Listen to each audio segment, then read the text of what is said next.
Iran unleashes 21st wave of attacks, and this time, Tel Aviv felt every single one. Khyber ballistic missiles, cluster warheads, opening mid-air and raining down across 8 kilometers. Iron Dome couldn't keep pace. David Sling couldn't keep pace. 2,000 drones, 600 missiles, and Iran is still counting. Israel's coveted shield is cracking. Israel is under attack again, and the strikes are getting deadlier by the day. Iran struck central Tel Aviv in the early hours of March 6th, launching its 21st wave of attacks under Operation True Promise 4, combining suicide drones with Khyber ballistic missiles fitted with cluster warheads. AFP reported 2 near-simultaneous waves of explosions shaking the city, with rocket trails visible as far north as Netanya. Eyewitness accounts and international media confirmed widespread building damage. The Khyber missiles employed a submunition tactic that Israel has been tracking throughout the conflict. Alleged footage from central Israel had already captured the weapons in action, showing what the Israeli military identified as cluster bomb submunitions raining down during a ballistic missile attack. Each warhead opens mid-air, releasing around 20 smaller munitions carrying roughly 2.5 kilograms of explosives each, scattered across a radius of up to 8 kilometers. The design is built to overwhelm air defenses, and on March 6th, Iran's military said it did exactly that, with Iron Dome and David Sling both unable to keep pace. Iran's military said more than 2,000 drones and 600 missiles have been fired across 20 waves of attacks since the war began. Israel has been hitting back.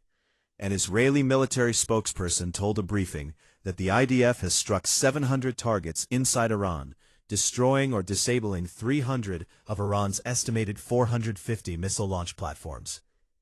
The Air Force has logged more than 7,000 operational hours, and 110,000 reservists have been mobilized. The Israeli Air Force pilots have so far carried out 2,500 strikes and dropped more than 6,000 munitions. Within 24 hours, our pilots paved the way to Tehran.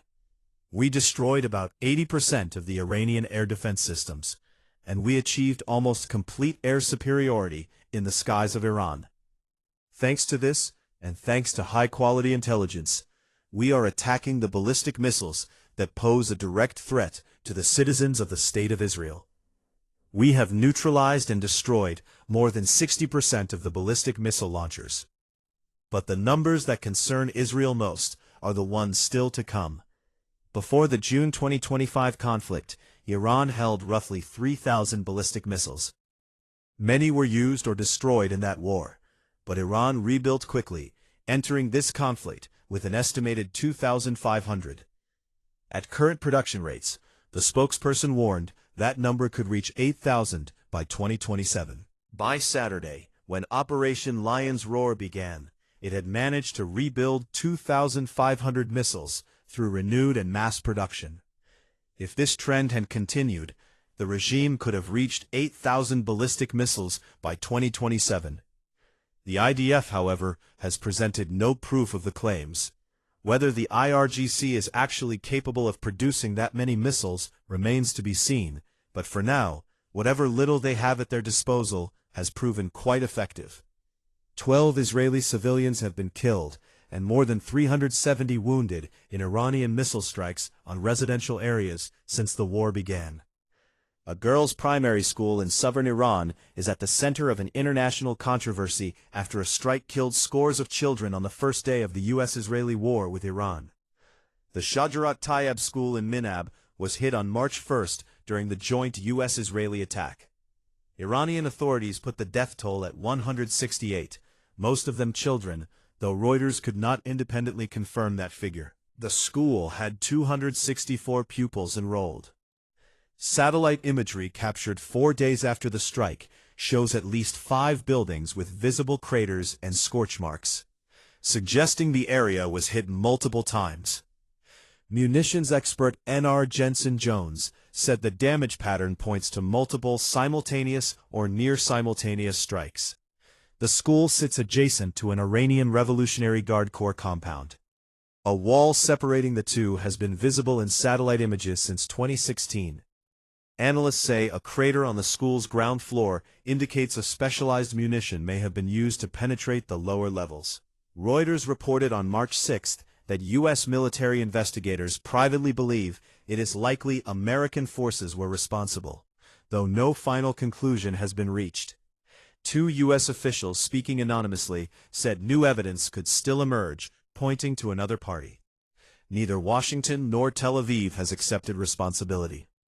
Israel says it was not aware of any operations in the area. The Pentagon declined to comment, referring questions to Central Command, whose spokesman said it would be inappropriate to speak while the investigation is ongoing.